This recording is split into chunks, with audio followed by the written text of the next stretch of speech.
In this lecture, I'm going to show you how to install Node.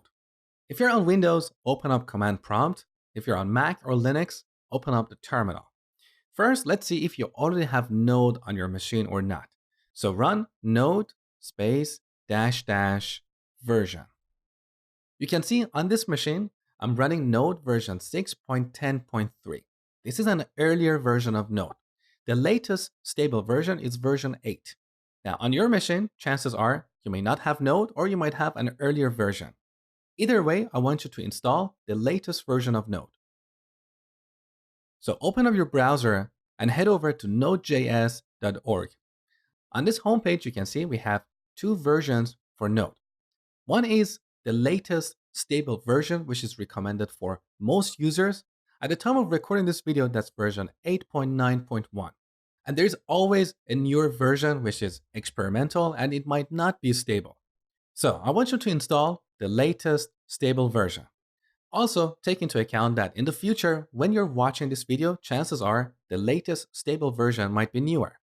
If you're worried that this course is going to get outdated, don't worry. Because in this course, we're going to focus on the fundamentals. So I'm going to work with the core modules of Node.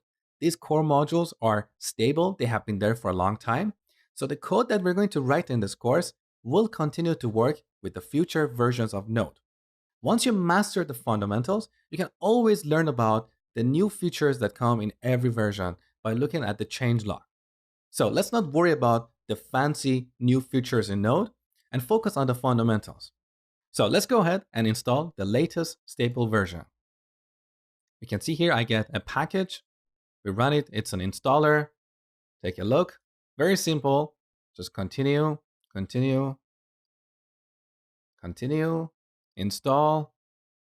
We need to enter our password.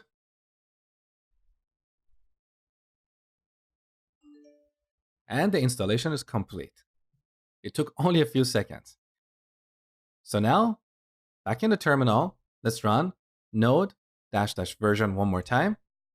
You can see I upgraded my Node to version 8.9.1. Next, we're going to build our first Node application.